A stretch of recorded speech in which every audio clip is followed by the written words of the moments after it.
East of England. So I'll be chairing today. Hopefully we've got a helpful and supportive programme for you to get involved with.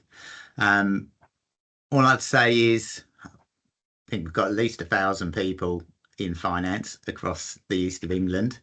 And if you like what you listened to this morning, then please encourage your colleagues to join. We run 3 a year, and we try and make them interesting topics and topical. So that was all I was going to say.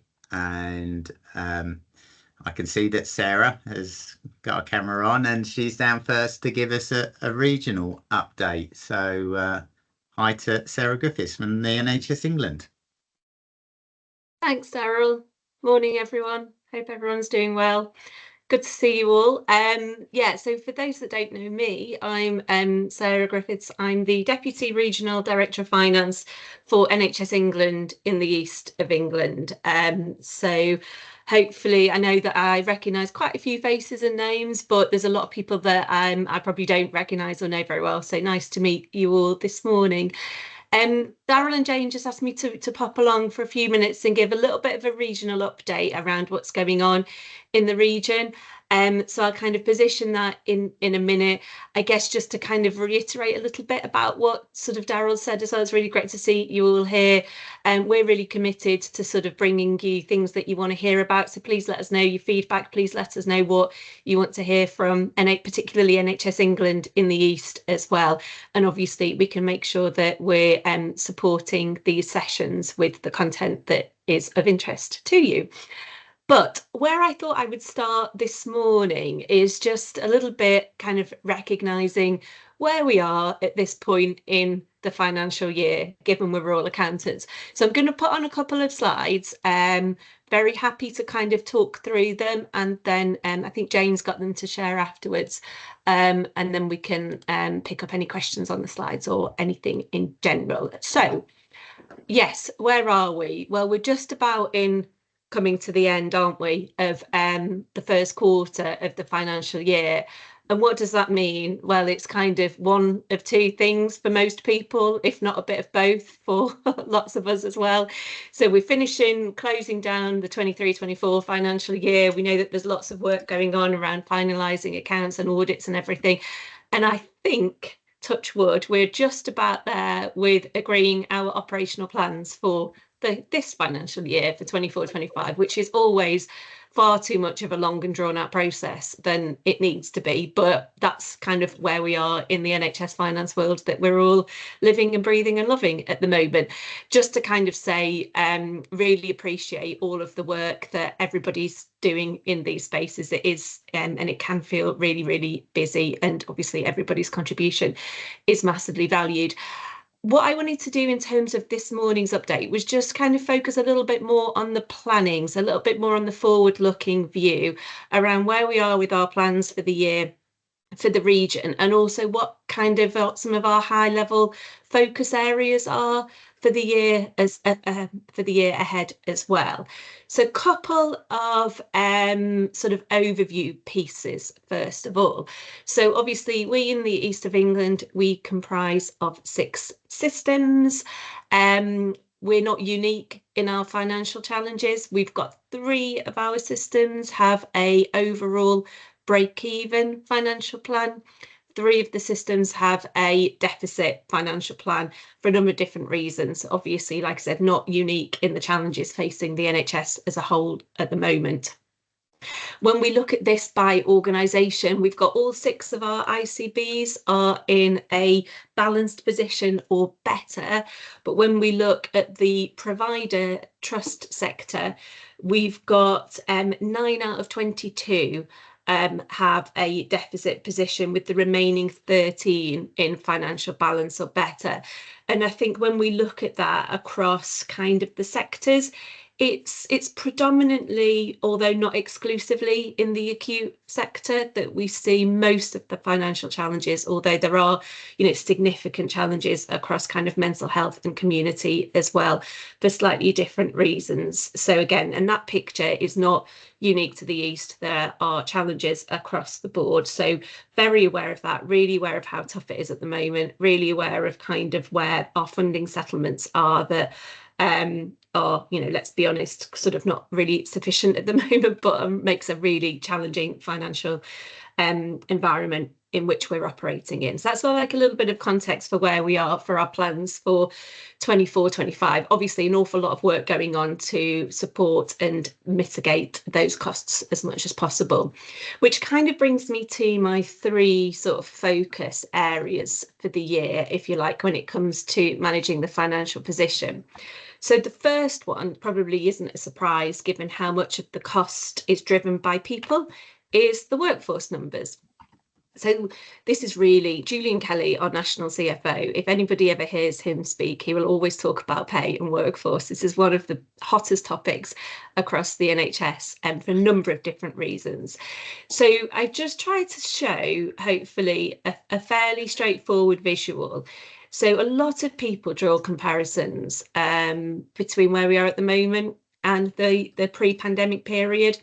And what they see is that there's been a huge amount of workforce growth across the NHS, and some of that was in response to COVID. Some of it's been genuine kind of service expansions and similar. But overall, in the east of England, our total workforce numbers have grown by about 25,000 since the year 2019-20, which is about 21% growth in the number of people across all specialties and skill types working in the NHS in the East. And obviously with that comes an associated pay bill, and there's pay awards and everything as well that's kind of baked into that. But it does mean that our total pay costs have gone up by 38% when you think about the sort of overall. I mean, you'd get pay rises under Agenda for Change and everything anyway, so we'd always expect that growth, but that's obviously way outstripped the workforce growth. And when you think about it, that pay cost growth is about 2.1 billion, which isn't far off the core allocation in one of our sort of smaller systems, medium to smaller systems in the East. So it's like having the equivalent of a 7th system in our region. So it is big, it's massive. And obviously a lot of that is funded, but we know because we've got deficits that it's not all funded. So a lot of the work that's going on politically and nationally at the moment is really trying to understand what's driving the workforce growth. How can we look at things a little bit differently?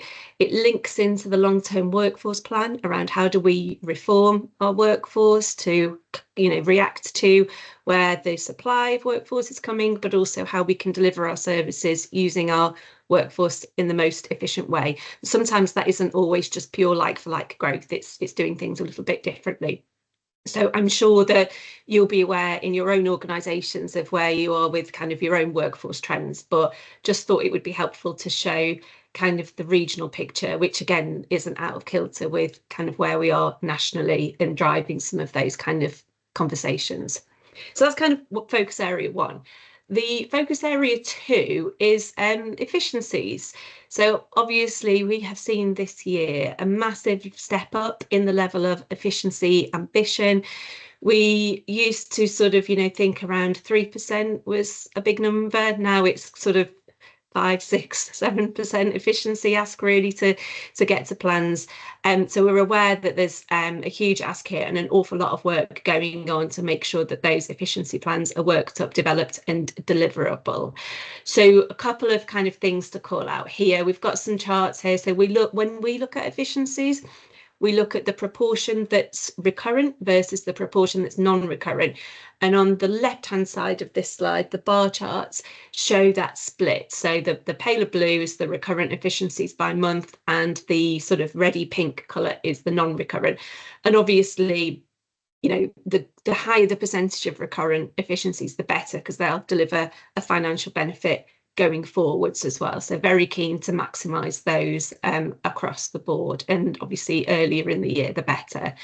We also look at, when we look at plans at this time of the year, how far progressed and what the risk appetite is of our efficiencies. So clearly those that are least progressed and higher risk are less likely to deliver in year.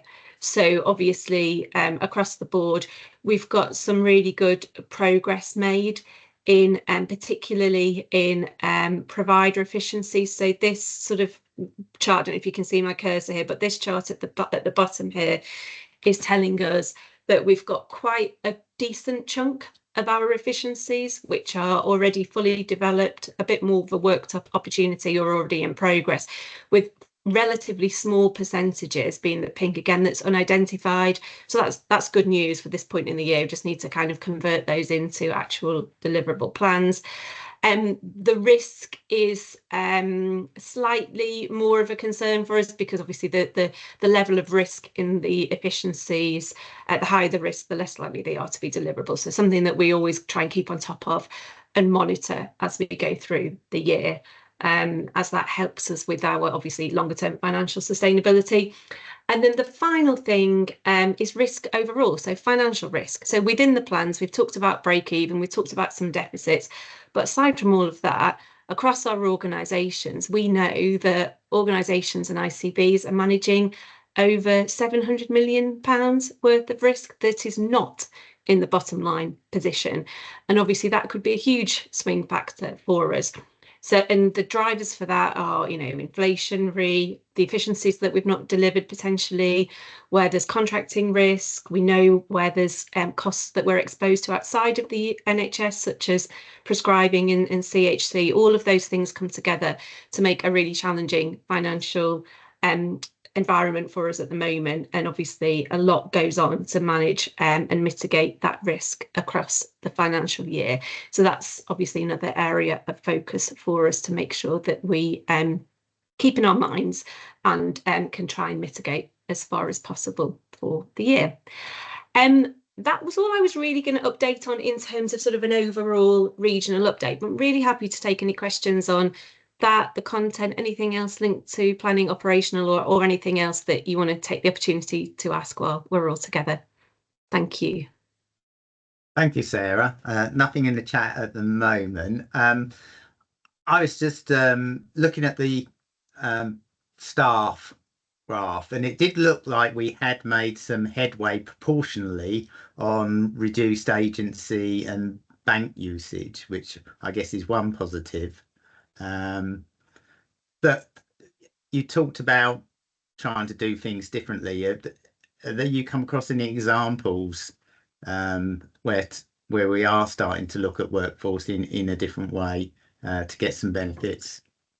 Yeah, it's a great question, Daryl. Yes, I mean, you're absolutely right. I mean, that situation that you called out with use of bank and agency, it has been a particular focus area going into this planning round. So we all know, in general, when we're using temporary staff, it costs more money than if we were using substantive staff. And not all the time, but quite often, you know, it's not always the right type of care either, in terms of how sort of certain wards or certain services are being staffed.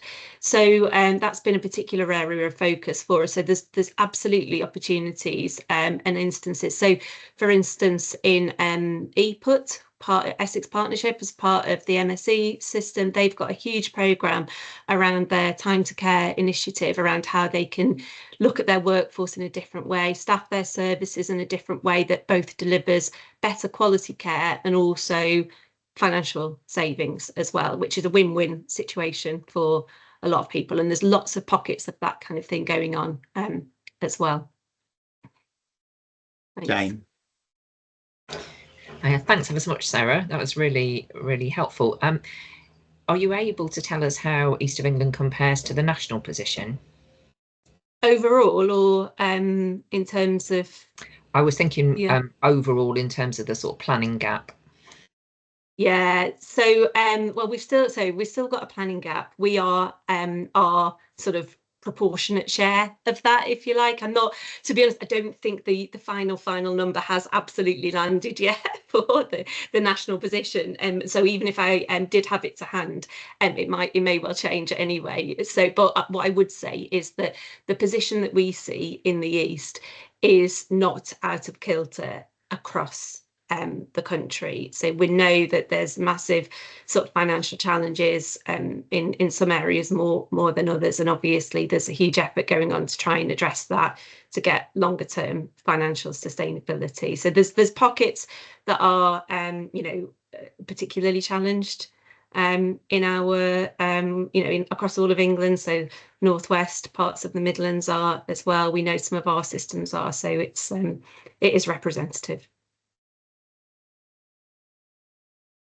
Any last questions for Sarah?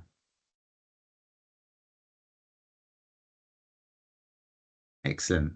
Well, I found that really interesting, and hopefully Sarah or another member of the team can come next time. Yeah, really happy to, and obviously very happy to kind of take on board any suggestions or similar things that you guys want to hear from us about. Not a problem. Thank you. Thank you. Okay, so our next item is looking at what's available from One NHS Finance, and Megan can't make it, so Aoife has stepped in and she's going to do this next presentation. Thanks, Daryl. Hi everyone, thank you for coming along today. My name's Aoife and I work for the One NHS Finance central team. I'm just going to do a quick run through of how you can navigate our website to find useful resources and other information. You do need to be logged into our website to see the majority of what I'm about to show you, so please do make sure you create an account with us because we have so much useful stuff on here. So I'm just going to share my screen. 2 seconds. Yeah, we can see that, Aoife. Yeah. Great, thank you. So first of all, I just want to run through this top tab here. So if you click on the resources section here, this will take you to our main resources page, and this has all of our resources on it. You can find, if you're looking for something specific, you can search it in here, or you can filter here. So for example, if I click on innovations, this will take you to our innovations library, which contains all of our published innovations from cohort 1 to our most previous cohort, which is cohort 8. This is a great place to find how-to videos, toolkits, application guides, strategies and resource packs. You can all find it here. There's a lot of resources on here. But if you're looking for something a bit more specific, you can actually click on these 3 tabs up here, which is our 3 programs. So you have Future Focused Finance, Finance Innovation Forum, and the National Finance Academy. So for example, if I click on National Finance Academy, this will take you to the main page, and you can find application guides, new networks. You can find the development self-assessment tool, which I will send out. I'll send out all the links for this after.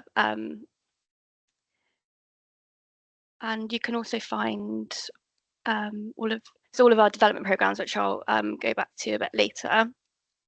Our website is really easy to navigate, and you can always find what you're looking for by using the search bar, the drop-down options, where you can find, as I previously mentioned, our resources. You can also see our map. So you can type in your organisation here, or just go down below us in alphabetical order. So for example, if I clicked on this one, you can see how many people from that organisation are value makers, and many other networks that we have. So the FACE, Health and Wellbeing. It's just a really quick way that you can see what networks people are part of in your organisation. I'd also just like to quickly focus on our development programs. So you can find that up here. We have so many development programs, and we have many different ones targeted at all band levels. So there will be one that you can attend. They are face-to-face, most of them, but you can see which one would be best for you by clicking on this table here, and you can see what band it's for, how long it is. So it says here if it's face-to-face or online, what's included, and this will just really help to improve your knowledge and skills, and hopefully develop your career progression. I would just finally like to mention as well, this isn't a resource as such, but if you go into our networks and click on Value Makers, you can actually find, if it will load, your regional network here. So let's just click on East of England, and this will show you your upcoming regional meetings. You can click here to book onto the next meeting, but we will also email you when the next agenda has been arranged. You can find previous recordings here, and you can also find your leads and your key contacts. But yeah, I think that's everything. I'll send out further information in the email after the meeting, but that's just a very quick run through of what we have on our website. Thanks, Daryl.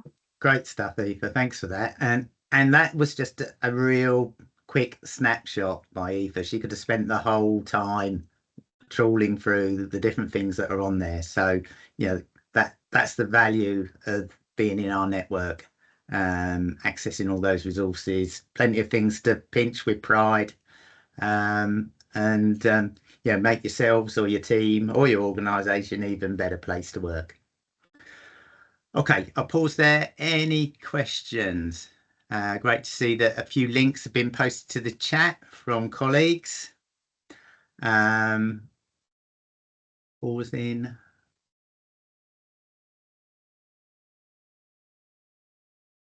I think you let off, Aoife. Okay. And we're slightly ahead of time now, so brilliant. So Emma, I can see you on the chat. So Emma, do you want to make yourself available? So Emma is going to talk about an innovation using Teams Planner Board as a tool for audit evidence. So I'm really interested in this one. Goodness me, that didn't sound too much of a dry introduction, did it? But I will make it as fun as I can. So good morning all. Thank you to Daryl and Jane for inviting me to the group today. Really, really appreciated. So for those of you who don't know me, my name is Emma Coe-Morris. I'm the Director of Commissioning Finance at the Norfolk and Waveney ICB. So hopefully you'll have all seen, just going through some of the innovations that have now been loaded to the website, you'll have seen the innovation that the ICB has been put through in terms of how we use a planner board. Now, I'm going to share a couple of slides because I'm conscious sometimes when you present things around digital solutions, they can be a little bit difficult to actually interpret. So hopefully by sharing some images, it might be helpful to actually see what we've got. So I'll have a go at sharing now. If somebody could just be so kind to confirm, just before I lose you all. Yeah, there we go. Can see that. Thank you. Lovely. Thank you very much. Okay, so let's move on. Okay, so if we cast our minds back, and I think most of us will have been involved in this right back in around about May 2022, we all had the HFMA Financial Sustainability Programme, and all of us had to do a number of kind of checks and considerations to make sure that we had got really strong embedded financial governance. And we all, of course, know strong embedded financial governance sets us up really well for good reporting, good place in terms of understanding our financial performances, metrics, etc. And obviously just making sure we can support all of our financial sustainability in terms of our position and our efficiencies.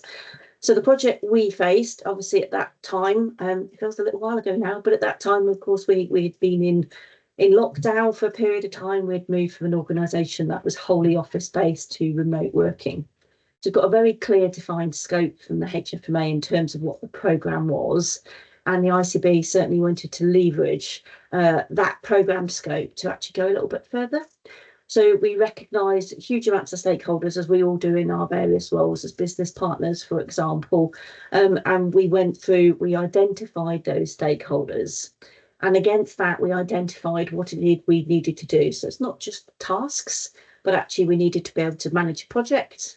Through managing the project, I wanted to make sure that everybody was given an opportunity to involve, and therefore thought about the training and development, thought about the collaboration, making sure that we got the team working really quite differently rather than in kind of unique silos, which we've all become a little bit used to, and ultimately thought about what we had to deliver in terms of the space of assurance, which was that final product for those of us that were involved with them. So Anna dash the planner board. So apologies, this is quite detailed, but let me kind of tell you what the planner board is. Now, I'm not that great at IT solutions, so when I find something that really works for me, I feel quite excited. So the planner board is a page on a Teams channel. I love Excel. I'm a bit of a hardcore Excel user, so dragging me into the space of could we look at a digital solution and some kind of automation, I was a little bit reticent, but it was absolutely the right thing to do. So the planner board sits on your Teams channel. What's great about it is a live interactive dashboard. You're not waiting for data to update. Nobody is holding it centrally or it's having to be run per se. It's visible to everybody who has access to that Teams channel, and everybody can see everything. So you have to be really, really careful when you set it up. You have to think about who your projects are, who your stakeholders are, and how they're going to engage in ownership and use it. So what you're looking at now is an extract of the dashboard, not the whole thing, because it's quite large. And obviously, this is a couple of years ago, so you'll see there are things for those of you who've used it before that aren't ticked off. But essentially, when you look at vertically, so if we look to where it says bucket, it basically aligns up with a work stream. And then within a work stream, you have cards, if you kind of visualize those as being a bit like a post-it note. So it's a really visual tool, very kind of easy to interpret, certainly for something that is quite complicated and multifaceted, and certainly something that links into one another. So if we have a look at a card, hopefully it will start to feel a little bit more real in this sense. So what we did in our ICB, we set up our buckets. So we had 7 HFMA standards. And then across those 7 standards, there were 144 things we needed to provide assurance on, as of course everybody did who went through this process. And each card is essentially that task. Now, what's great about the card is you can start to bring in certain different conditions from the automation. So you can bring in what's called a label. So at the moment on ours, we can see up here, I'd labelled this particular task as being something that helped support us around our financial systems and governance, something around implementation, something around management accounts. We set the card up specifically around each of those 144 conditions, and we articulated it here in terms of those assurances we needed to provide. And obviously we then articulated those stretch things that we wanted to do in the ITB. So this, if you like, was our exam question. And here were some of the things we needed to do. And we, within each group, identified those individual tasks to be able to deliver that overall task. The really lovely thing about this, so if you're responsible for this particular task, you can go in, and everybody who's on that Teams channel, you can go and pick them. So, for example, this particular task, I've got all these people up here who'd been nominated in. It's quite a great function. So if you're somebody who's been nominated to go and do this task, they get a little email notification, and then they get a regular update in terms of how it's progressing. So you've got real clarity over who's responsible for which element of the project, and you get a nice visual kind of progression update. So this is, say, going back a few years now, but you can see at this time when the screen grabs were taken, it's about 50% produced. But it's really, really clear, and this is not Emma's list in my notepad or in an Excel document somewhere. Everybody can engage in that and see, and just to make sure, of course, we're not duplicating effort. So across those 7 HFMA standards, it could have been really easy that we could have had people effectively trying to do the same task. So the benefit in the space of the audit assurance, which is how the innovation was put forward, was around our engagement. So the internal audit was the kind of the ultimate product of the HFMA financial sustainability space. and they gave an assessment on whether they thought we had self-assessed our scores correctly, and they looked to a number of evidence. And what we did, we actually opened up our Teams channel to our internal audit, and they were able to see all of our communications for everybody that was on that Teams channel, and they were able to go and self-serve themselves. So, there was no portal. We were able to load all of our information, all of our evidence that supported the conditions which are here. And when we did this, we really saw that the insight and the understanding from our internal audit ahead of drawing that final conclusion just became a little bit richer. And we were able to talk with them about, actually, this is what we think this standard means, and this is what our stretched ambition is, and how might that help when we think about financial governance and financial reporting. So in that, we actually gave our internal auditors a little bit wider access. We gave them access to something we've set up in the ICB called Finance Matters. And it's a Teams channel that everyone in the ICB can have access to. And we've loaded on there things like our detailed delegated financial limits, our training, our portfolio. We've got a great little, I say great, the team maybe not always love me for this, but we've got our structure in there. We've kind of, with all our photographs, etc., make sure that we're really trying to be quite inclusive and approachable. And all of these things added assurance in the space of our internal audit results. So they were really, really impressed to the state that actually when they reported to our audit committee in terms of their overall conclusion on the development, they really emphasised the way that we'd used this planner board solution and how they'd really valued that inclusive approach. So I think it's a great little tool. Super. So I'll stop sharing now. Just want to turn around and say that actually we've used it since on other projects as well.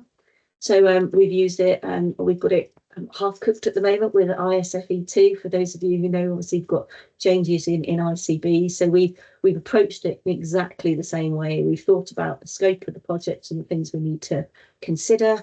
And then actually we start thinking, actually, what is it we need to do to deliver those objectives? So it's a lovely little tool. Once it's set up on your Teams channel, it is incredibly easy to use. It's very just very logical. And I think if you spend the time and use it and set it up around the project that you're going to do, so we made sure all of ours was wholly cross-referenced to the HFMA programme. It was just really intuitive, and say it really gave our internal auditors a lot of greater insight, not just earlier, but in terms of delivering that conclusion.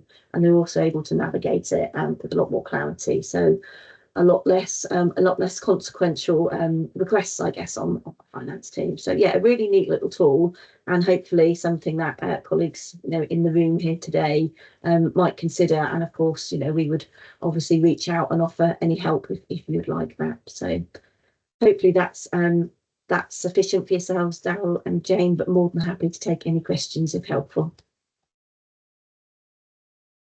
Brilliant. Yeah, no, that was really helpful. So we've got a question in the chat from George, and he was saying, can you confirm what the app is actually called in Teams? Yeah, it's actually called the Planner Board. So yeah, it probably looks quite complicated in sharing my version of it, but it's really lovely. It's so I'm of a certain vintage where I can remember having really big sheets of paper and post-it notes on the wall when we start planning complicated projects, and it just feels like a digital version of that. So each bucket is a big piece of paper for one area, and each card is my post-it note. So it's, as I said, obviously a lot younger and a little bit more digitally acute colleagues on the room today, but it's such a lovely tool, and it's the value of it is genuinely being far greater than just the audit assurance, which has been put forward as part of this innovation. Thank you, Emma. And Jane has posted the link to the innovation in the chat. Sonia. Yeah, I'm just curious how you marketed it to all of your staff, because I know, having a big group of staff, there'll be some that will be really interested and others that will sit on the sideline. How did you bring everybody in?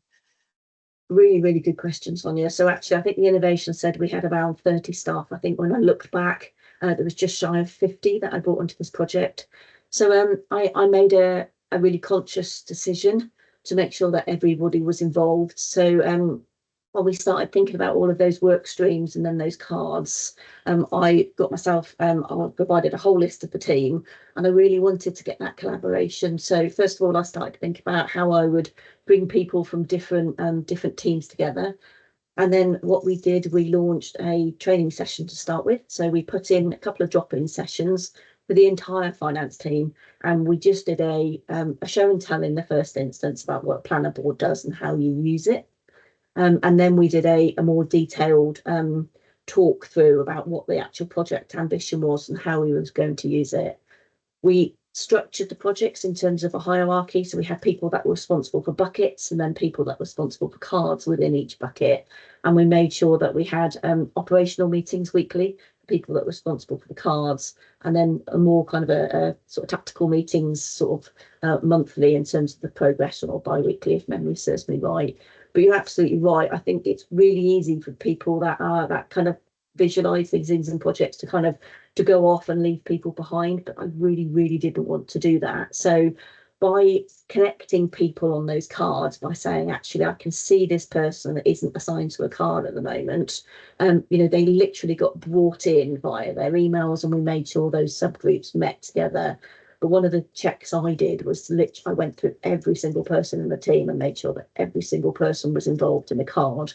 And I say we launched it like that. So we set the expectation at the outset that this was a collaborative finance delivery of a project, rather than a few people who might traditionally pick these things up. So inclusivity, I think, really important, but that slow kind of introduction and principles. And I think we probably had a few people that maybe struggled to start with in terms of the Planner Board, but we offered one-to-one sessions in terms of, you know, sometimes people are more comfortable, aren't they? Comfortable, sorry, in the smaller groups, in order to be able to say, you know, I've heard it, but don't actually understand it. So we did that big show and tell, and then we did some smaller sessions as well. So looking back, I think we'd probably replicate that approach, but something around doing some user notes potentially might have been helpful. But it is, once you start using it, it's like a lot of things. It's not too bad. In fact, actually, it's better than that. It's quite logical. Thank you, Emma. Any final questions? Interestingly, I was just having a quick look whilst you were answering that last question, because we called it the Kanban, but we had it looks like it was the Planner Board that we were using. But I noticed that you got it color coded. I think you exploited its functionality a lot greater than us. I think it was just literally a list, and you were able to sort of indicate how far you'd gone to sort of deliver on that list. And I think you moved it between columns to say whether it was planned, in delivery, or done. Yeah, and you can put labels on it, and I think the more time you spend at the outset setting it up, all the reports are automatic. You don't have to write anything. You're not waiting on kind of IT or BI support in terms of creating something, and you can literally flip the way you review it. So I could flip it and look at just the deliverables for HFMA, or just a certain cohort of people. So it's a really powerful tool, and it's great to hear we've used it in a different way, but actually maybe there's something about rolling out best practices of using it, because I can see its application in so many projects. Brilliant. Right, hang on. I was just checking over Sonia was asking a question or just posting something. So that was really great. Thank you for your time, Emma. And obviously the link is in the chat if you want to sort of go into a bit more detail in terms of reviewing the innovation. So we're going to take a 10-minute screen break, allow you to get a drink, rest your eyes for a few minutes, and we'll see you again at 10:02. So thank you very much so far.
Okay, it's 11:50, so hopefully everybody is back and with us. So our next presentation is by Jane, and it is a Talent Management East of England Progress Update. So over to you, Jane. Brilliant. Thanks very much, Daryl. So I've got quarter of an hour. So I just thought, how on earth do I get through such a big topic in quarter of an hour? So I'm going to do my best to give you some highlights of what's going on in terms of talent management in the East of England for now. Oh, Sonia's got a hand up. Is that, no? Okay, brilliant. Right, I shall flip on through and set everything going. So, I tried a transition here. Let's see if it works. That was exciting, wasn't it? Anyway, right. So talent management. If you don't know a lot about talent management, there are lots and lots of resources which I'll point you to later in the presentation. But just to give you a couple of bits of introduction, talent management is about developing our staff. Now, that's the top and bottom of it. But what One NHS Finance did when it was set it up, it said that what we needed to do was look at a way of managing our staff and putting together developments that's suitable for people for across the NHS. They brought a load of people together from all across the country, lots of different grades of staff, to develop a talent management strategy. And the strapline for that, I have to read it because it's quite long, but it's on your screen. It's about equitably cultivating everyone's best potential for the benefit of the NHS with talent management that leaves no one behind. And the important bit in there is it is about leaving no one behind. This is about everybody who works in NHS finance, and by finance I mean everybody that falls into the remit of finance directors. So we've got quite a lot of procurement staff, commissioning staff, etc., who are involved in this. It does vary by organisation, but everyone who identifies as finance, basically we're looking at how we develop those people for the benefit of the NHS. And I had a bit of a go at trying to kind of think about what is talent management. And I think it's about, and this is Jane's, this is not any official kind of definition of it, but I think it's about switching the focus from short term, looking at people's objectives now, looking at current vacancies, to that more medium, longer term. So for finance staff, I think talent management is about understanding the next steps that someone takes in your career and assessing what sort of development you might need to support that. And when I mean next steps, the next step might well be stay exactly where you are and develop in that role, or it may be about moving on to a different role. For NHS Finance, talent management is about being better prepared for the future. So it's not about waiting until a vacancy comes up to actually think, oh, who can fill that vacancy? It's actually being more proactive. So it's predicting what opportunities are coming up and growing and developing staff into those. So there's two bits to it, really. First bit is from an individual's point of view. Apologies for the building work in the background. It's about career conversations, one-to-one conversations between individuals and their line managers, which focus on the longer term and hopefully give people developments to support that. And for the organisation, it's about thinking about talent pipelines, who's looking to move up and making sure that they get the right developments and they're well placed when opportunities do come up. So that's just, in my head, it's about people and it's about positions, and it's just about being more long-term and focused around it. So it's not rocket science at all, it's just good planning. So very quickly, the One NHS Finance model, which quite a lot of organisations across our patch are adopting. All talent management models are fairly simple, but I'll quickly take you through the One NHS Finance one. There are two elements to it, two dimensions, if you like, and so it translates really beautifully into a grid. There's a dimension where you think about, say, if you're having a conversation with somebody that is reporting to you, you think about how long have they been in their current post. And that's called tenure. I don't particularly like the word, but I think we all know what it means. So is someone pretty new to their post, so they need a bit longer to get their feet under the table and understand it and be able to do the competences? Are they already a core contributor? Are they pretty much doing, a good half of what's required for that role? Or are they an expert? So they've pretty much, they're the kind of person that can train other people in that role. So it's kind of saying, in the current role, where has someone got to? Are they in a position, if they wanted to be ready to take the next step, or have they got more development to do in their current role? And then there are 3 pathways, and this is about thinking about what's that individual's aspirations. Are they keen to grow in their current role? So basically stay where they are, which is brilliant. That's the core of our whole NHS finance structure, all the brilliant people who want to grow and develop in their current role. So they've got no desire particularly to change, and what they want is development to help them to do that role better or make it more interesting for them. There's then a group of individuals who are the stretch category, who are looking to gradually progress. They might be doing accountancy qualifications, they might be looking for the next band up in the next couple of years' time, and that's the stretch category. And then there's a third set of individuals called the accelerate category, that are individuals who might be looking to jump up quite quickly through the structure and take leadership roles in the next few years. So it's not a perfect model, you know, that people will change where they are at different points in their life, but it's about a structure for conversations to happen, to understand where someone is in their current role, and also where they're wanting to be in the medium term. So that's the structure. And what we've done is we've just pulled it into a grid, because we love a grid in finance. We pulled it into a bit of a grid so you can have a think about where does someone fit in that 9-box grid. And if you look at some of the guidance documents, which I'll give you the links to later in the presentation, there's all sorts of different suggestions depending on where someone falls in terms of what would be the best development for someone at this point in their career. But from the post, so that's from the people point of view, but from the post point of view, what we're interested in really is those people who are keen to move on in order to look at how they might form a talent pipeline. As I say, that's no more valid than the people who want to stay where they are, that are absolutely the bedrock of our organisation. But it's good to understand if someone has got a desire to move, let's try and develop them so that they're ready for that next step. So this is all about kind of developing our staff and making it a place that everybody wants to work in, and giving people the development to do it. So that's the 9-box grid, and that's very quick canter through the model. The links to all of this are in the pack, and please do have a look at that, give me a shout, come to one of our training courses if you want to find out more. So East of England, we are a pilot for talent management, and we've been rolling it out over the course of the 2024 calendar year. And what we've done in terms of that was back in January, each organisation identified a talent management lead. We had some launch events at the finance conference and some sessions with our talent management leads back in February. And up to the end of March, each organisation has been doing some baseline work.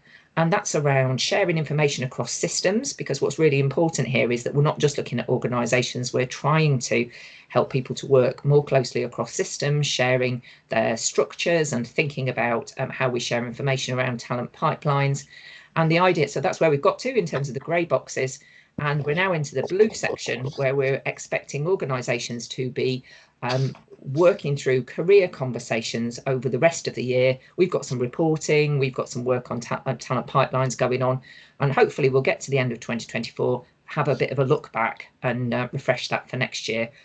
Now, just to say, we are not expecting this to be perfect. What we want to do is get a start on this. Anything that helps people with their development and starts to get this going is brilliant. So we know that some organisations are building in as part of appraisals. Some organisations are having a kind of push on talent management conversations during a particular point of the year.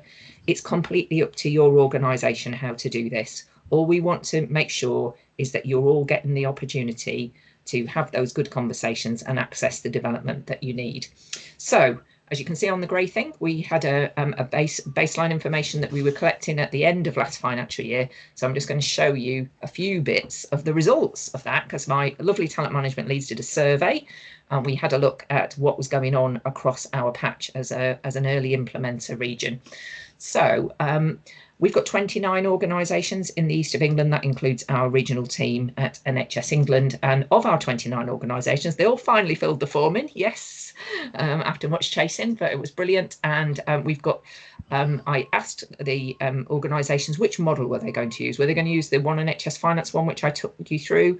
There's also a model that the Leadership Academy is using called Scope for Growth, and some of our areas as organisations are pilots as part of that. And some have got their own model, which is great. It really doesn't matter what model you're using. The main thing is that individuals are given this opportunity to talk about their longer term aspirations. But in our patch, we've got just round about half of organisations are using one NHS finance model. It's the blue sector. Some have put other information in there, so the numbers don't quite add up to 29 in the pie chart. Don't panic. We've got a little chunk using Scope for Growth and some using organisational models. And most of our organisations, 15 of our 29, are building it into their appraisals. So the talent management conversation will come as part of their appraisals, where we have got some that are having talent management seasons, and sort of setting a deadline to do those as a block in the organisation, and others are still to decide, but we're making progress on that. And there's also some great work across systems. So system working has started in all of our 6 systems, where most systems have shared their structures across finance. Because actually, I mean, I must admit, when I worked in Suffolk and North East Essex, I didn't know what the structure of the other organisations looked like. I didn't know exactly what services were outsourced, what they were doing in-house, what they called their management accounts department, for example. And so hopefully starting that information, getting some sharing out there of the kind of structures, allows systems to understand a little bit more where there are long-term vacancies, where there might be scope for collaboration. So it's great to see that sort of thing has started, and there's some absolutely brilliant work in some systems. I always have to name check Norfolk and Waveney because I can see Emma on my screen, but there's some really great work in lots of systems and lots that we can learn as we're going through this pilot. Nearly finished, Daryl. So in terms of learning so far, so this is Mike Keach, who is our lead on the National Finance Academy. I had to feed back to the National Finance Academy board last week, and I gave him some learning so far. For me, having talent management leads in each organisation has been really key. I mean, partly just because I have someone to chase and someone to ask, but they've been an absolutely brilliant conduit in terms of getting this to happen. And hopefully, as this kind of progresses through the year, they'll be key in terms of making sure it happens.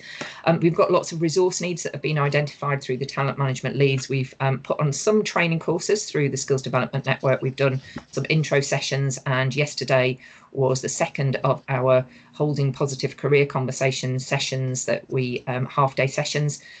They've been oversubscribed, our sessions so far, so we will look to do more of that as the year comes along. But we know there are other resources that would help people, and something that you'll see in the slide pack is a kind of quick guide, links to training developments, so that line managers have got things at their fingertips that will hopefully help them with that. We did want to give some feedback, though, to the National Finance Academy that actually it's been a really tricky time of year for finance. I don't need to tell you that. I do feel everyone's pain in terms of protracted planning rounds, year end, etc. And it's really important that as we get into this slightly less, I realise there's no time that's ever quiet, but slightly less busy period over the summer, we do keep the momentum going with that. And just to point out, this is a key focus for our Finance Academy board, and we've got some more work to do at our next meeting, which will be in July, about trying to make sure that we support organisations as we go through this. So what can you do? Always the most important thing. So this is my final slide, Daryl, but there are lots of other slides in the pack that I'll send round that have got links to resources in there, lists of all your talent management leads. It's got info. It's got the draft of these pages for line managers in terms of the links to all the development organisations. So when you get the slides, do have a little look. Anything in there that you're not sure about, please do give me a shout. But in terms of what can you do now as an individual, so read the strategy. It's really simple. It's about 6 pages, loads of diagrams on it. It'll take you 5 minutes. The link's in the pack. Just have a look at it. It will explain to you what we're trying to do, and fundamentally that this is something that is going to help you with your job. Have a look at it. Find out, if you don't already know, who's your talent management lead, and say that's really easy because there's a list in the pack, and have a chat with them. Find out, if you don't already know, find out how this is being implemented in your organisation and system, and book your career conversation. So it might be as part of your appraisal, it might be separate, but just get on and book it. Book one for yourself with your line manager, and if you're a line manager, think about the fact that you will need to book these with your team. So, and to make the most of those career conversations, it's a good idea, like everything else in life, if you prepare for it, then you'll get more out of it. So have a look at the talent management model, have a look, see which one you're using in your organisation. But for example, if you're using the One NHS Finance one that I spoke about earlier, have a think about where do you fit in terms of tenure and in terms of pathway, your aspirations, so that you're equipped to talk to your manager when you have your meeting. Use tools. There are lots of things available. The one in particular I'd point you to is something called the self-assessment model, which I can maybe spend more time on at a future meeting, but it basically is a way of going in, having a look at, for a particular grade and a particular area of work, say financial accounts, what are the competences needed for the grade? And if you're thinking, oh, I'd love to know what I need to do extra to do to jump up a band, you can do it for the next band up and have a look at what the extra skills are. And it also then clicks and gives you development ideas. And Lizzie's been really busy linking all of the SDN courses for our regions, so that they will pop up if you do identify any development needs as part of that.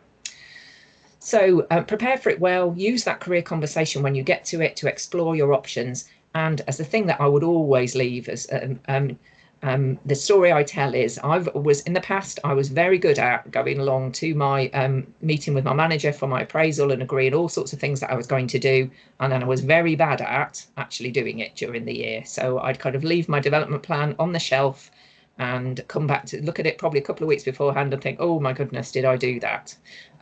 So don't be a Jane. You be more, this is your development. Stick some time in your diary, stick a little half an hour in every month just to dig it out, have a little look at it, make sure that you do the things that you've committed to. And if you're a line manager, help your line reports to do that. So when you have a one-to-one with them, say, oh, we said you were going to do this course, or you were going to go and shadow someone. Have you done it yet? See whether or not you can open doors for them. So I'll stop there, Daryl, because I think that's my time up. Please do give me a shout if you want to talk about it. As I say, lots more things in the pack. There's the quick guide, there's a list of talent management leads and links to resources. So I will stop sharing my screen, and thank you. Thanks, Jane. In the interest of time, I'll move on to the next one. I'm conscious I'm getting a bit of feedback at the moment. That's better. So our final session is on the accreditation process. And we've got Sonia from Bedford Hospitals to come and open the discussion, and then I'll follow up with a bit of information at the end. So over to you, Sonia. I'm hoping that you can see the slide. Yeah, we can. Yeah, perfect. So thank you for asking me to speak, and lovely to see so many people on the call. Just picking up on Jane's presentation quickly before I start, I am a talent management lead, and what I would say is it's not rocket science at all, but it is about raising awareness, and you use the word momentum, Jane, and it's absolutely that. It's communicating and raising that awareness through everything that we do. So anyway, my presentation. I'm going to be talking to you about how we achieve level 2 accreditation and our journey towards that. So a little bit of background for us. We merged in April 2021, Bedford and Luton together. I'd already worked on our level 1 submission for Bedford prior to the merger, so I was familiar with the framework. I hadn't got it over the line, but I knew what was expected of us. I've got involvement in One NHS Finance locally, regionally and nationally, so knew and had listened to many organisations about all of the benefits of achieving the accreditation. So I was really, really keen for me to pull and push our organisation through it. The decision was taken to proceed round about summer 2021, and we were awarded our level 1 in January 2022. I then decided that maybe we should aim for level 2. So round about Christmas, well, it was round about July time, I said that it would be a good idea, but I needed other people to come on that journey with me. I knew I couldn't do it myself. So we were going to aim for Christmas 2023. So what was important and what did we learn? Ensure within your organisation for level 1, level 2 or level 3 that there is senior support. It makes it much easier for staff to get involved and for accessing organisational information. And I've got a list there, ED&I, culture and OD strategy. If you've got your director of finance or your deputy or somebody else involved, they can access a lot more information than generally I can, and there's a little bit more of an emphasis if somebody else asks rather than just me.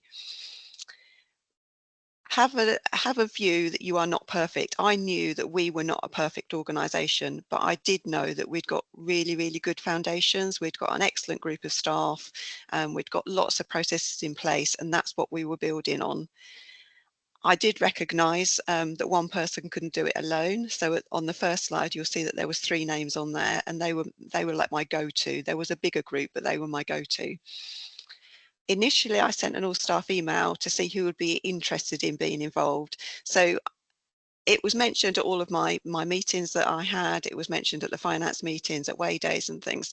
So there was an appetite for this, but I wanted to see who would be involved in a much more granular level. And then I formed a small group of those who were happy to give some time. So a number of us attended a similar session to the accreditation session that is held, and we also attended some assessor training as well, so we knew what to expect from our assessors when they came in. I felt that maybe it was a bit too soon to proceed, and I had a little bit of a wobble at that point, but I went back and I spoke to my colleagues and read guidance document on the One NHS website, and we decided between us that actually we were going to go for it. What was there to lose? We could maybe not get our level 2, but actually we would know where we were in the process. We would know where our gaps were. So what I would say is check that you know the deadlines for submission and that you're using the most up-to-date template. We had our first assessor meeting, and Jane was one of our assessors, and we actually found that there was a whole section missing that was crucial to the whole thing. So just double check that before you kind of just carry on and going through it all, and agree realistic timescales. It does take up quite a lot of your time. It's quite exciting to do, I will say, but you are still doing your day job, and I know we've listened a lot about how challenging it is at the moment. But this is alongside that. So when I'd done my assessor training and listened to other people that have been through the process, there was all sorts of different models that were being shared. Ours, it was ending up with me being the lead and completing all the document, whilst asking others to either proofread or provide levels of evidence. And using their connections, because we needed HR information, and I've got a colleague who is a director accountant for HR, so they had those connections in there, so it was much easier to get, and that worked for us. Jonathan, who's not on the call today, but he read through all of my documentation and he sense checked it. So it you know, for me, sitting there writing lots of narrative, I really needed somebody to go back over it, and however many times I'd done it, I was still seeing what I thought I wanted to say, but it was really good that he was able to do that. Communicate, massive thing. I know we talk about communication, discuss it at team meetings so that staff are aware, so that they've got a progress update. All staff at some point are going to be drawn into this process. So get them on board and make sure they know where you are in the process. In most of the cases, we're doing what the criteria was asking for, but we needed to find the evidence. And that wasn't always as easy as it might sound. And as I was leading out, I was saying, well, we can't do. But others were thinking slightly outside the box and coming up with a different idea, in which case we could then find some evidence around that. There's a lot of criteria that you're going to have to go through. Really interesting, I will say, but chunk it rather than looking at it as a whole. It can be really daunting and overwhelming, and it's much more manageable if you chunk it down. So this is a slide showing all of the evidence, or some of, not all of them, some of the evidence that we supplied for our level 2. There are things that you can provide that will tick lots of different criteria. So you can have an email that could tick 2 or 3 different criteria across the pack. So use it in that way. But what we try to do is use lots of different evidence. And the more we went through the process, the more evidence was kind of being sent to me and thrown at me. And all of a sudden I'd got way too much, and I was going to overwhelm our assessors with information about what we do, why we do it, how we do it, when we do it. So you need to keep it as succinct as possible, but you're still telling that story. The assessors don't know your organisation. So what I will say, we were lucky enough to have Jane, so she does know us a little bit, but the majority of the assessors won't. So what are you're selling yourself as well. You're highlighting all the good things that you do, and in some cases pointing out the things that there are the gaps. And don't feel bad about that. Again, these are some more initiatives that we'd started. Chat with Matt, you said we did. We looked at our flexible working, and it was an opportunity to look at our organisational policies as well as our finance policies.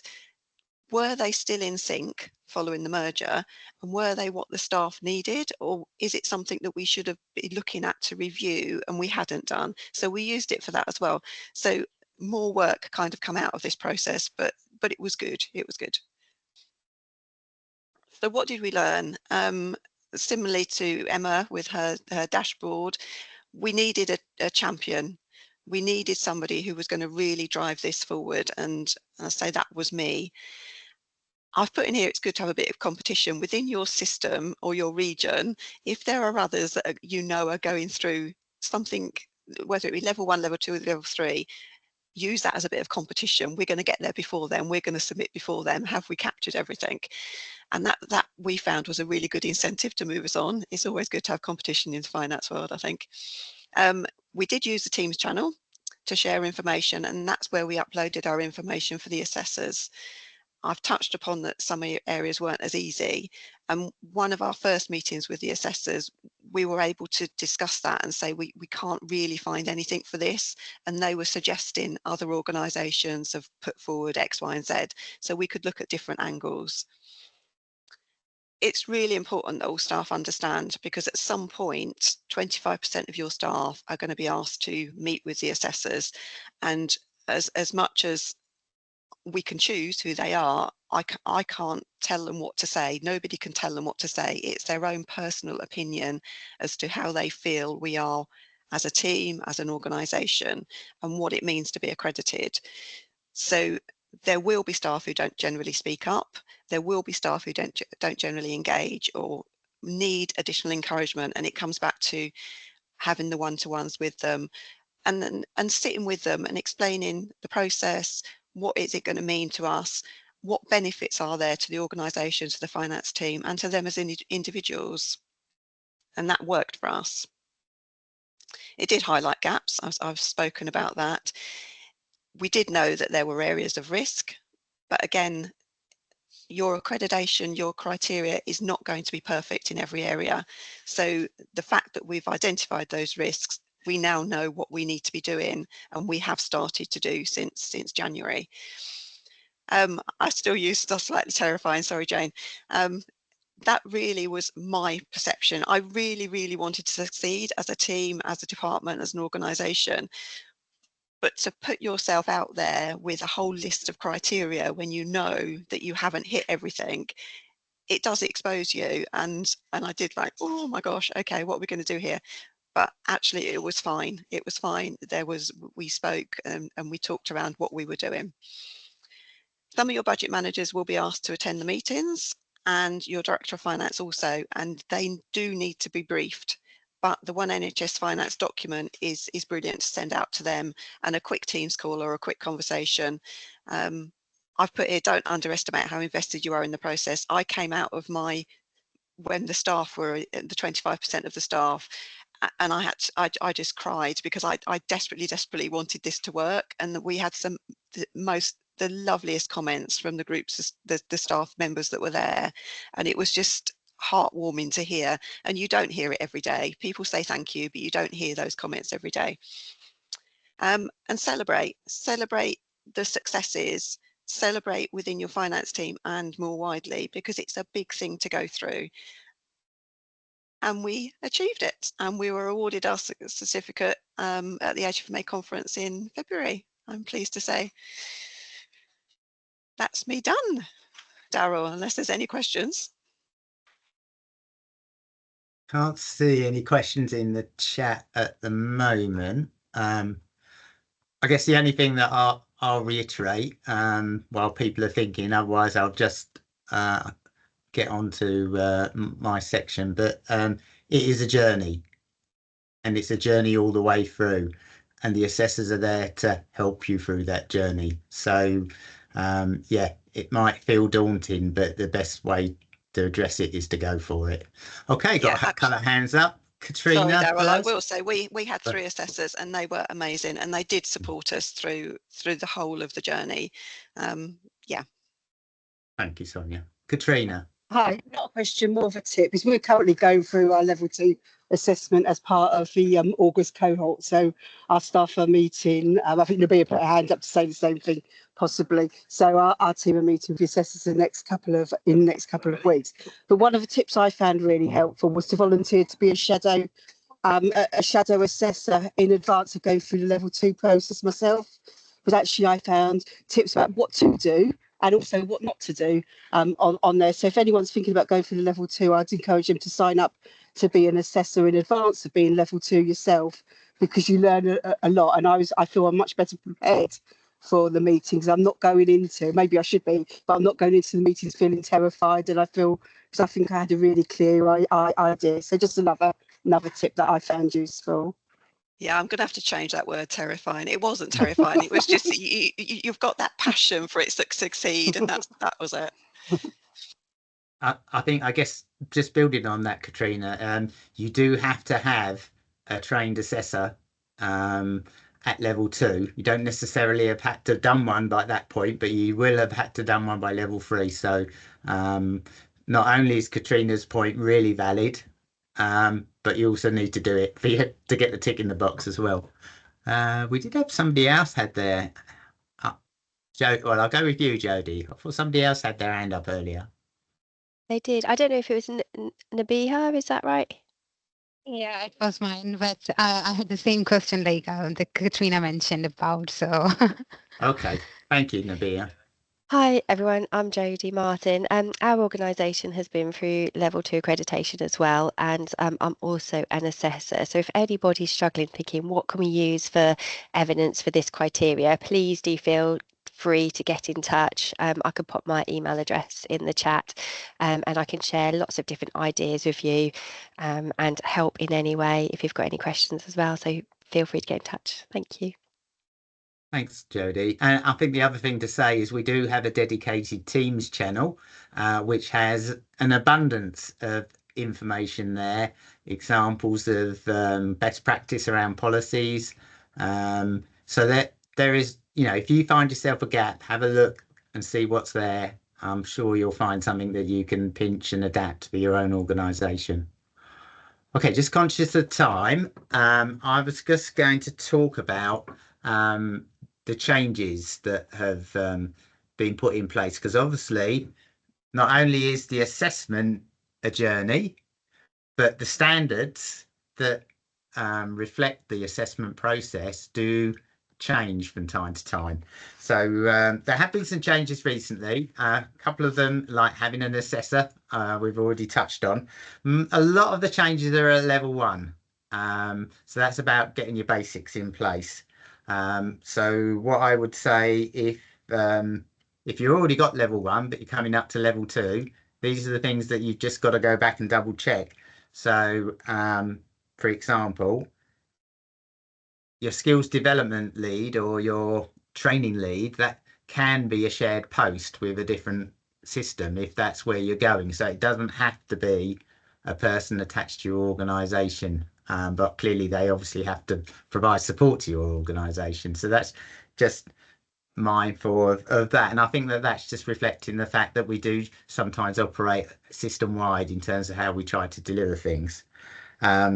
Your DOF job description needs to refer to both training and development and EDI. I would just like to think that most DOF descriptions do reflect on those, but that's just something to check.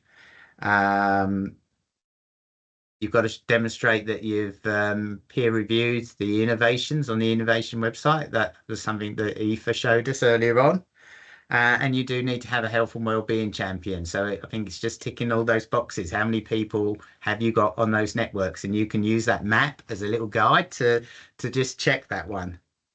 I think you've got to ensure that you've looked at or accessed the Finance Careers website. That was one that was launched, maybe a year ago now, but that you're accessing that. You also need to look at your risk compliance, and that's the wider organisation's risk compliance, and making sure that you are operating in line with that. And also, I think in terms of Emma's point, in terms of the finance sustainability checklist, you've also got evidence that you've done that. I think that should be reasonably easy to do, because I mean, everybody had to do it. But I think demonstrating that you've undertaken the actions and how are you using it now would probably be something to take on board. Got to be aware of the organisation's green plan. So I mean, increasingly we're looking at sustainability, and also NHS England's grip and control checklist. You've got to have evidence that you've actually looked at your performance in respect to that. Okay, so in terms of accreditation assessor, I'll just repeat it for quickness. I think I've just about got enough time. That at level 2, you need to have had somebody who's trained. They only need to have done a shadow assessment at that point, but level 3, you ideally need to have had them undertake an assessment. Again, that could be an action coming out of your level 3 if due to timing, that person hasn't had an opportunity to have a hands-on assessment. Level 2, you've got to have submitted an innovation. So obviously there's an awful lot of innovations on there now, but if you're looking to progress from level 1 to level 2 and you haven't submitted an innovation, then that's something that you need to deal with. But just to please remember, a lot of people think that what they're doing is just business as usual when it is quite innovative. So think outside the box when you're looking at that one. And the other one at level 3 is that the expectation is you're getting out there and doing some presentations at either a university or a college or a school. I think it's about 2 in a 12-month period. So again, it is really about promoting that engagement. That's all there in the guidance, but those are the real changes, so that you just need to be aware of to make sure that you can tick every box. But like, as I say, it's a journey, and if you're 95% there and there's a couple of things that you haven't actually been able to get there, they're not going to say go away, come back in 6 months' time. You will get the accreditation with some actions, and then somebody will follow up on those actions. Right, okay, so I've slightly gone over in terms of that item. Are there any last questions?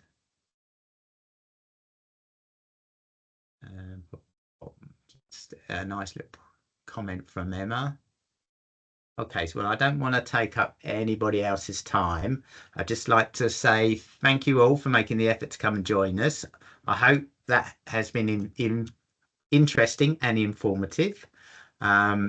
If you've felt this time has been good for you, please tell your colleagues. As I say, we'll be running these 3 times a year. We'll be looking for items, so please message myself or Jane or Jodie with any ideas for presentations. Obviously, if you put an idea forward, we might come asking you to make that presentation, but if that's something that you lead on, for example.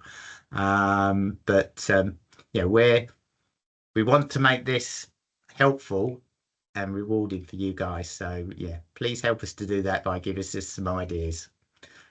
Thanks again for your time, and we'll see you in a few months' time, and have a great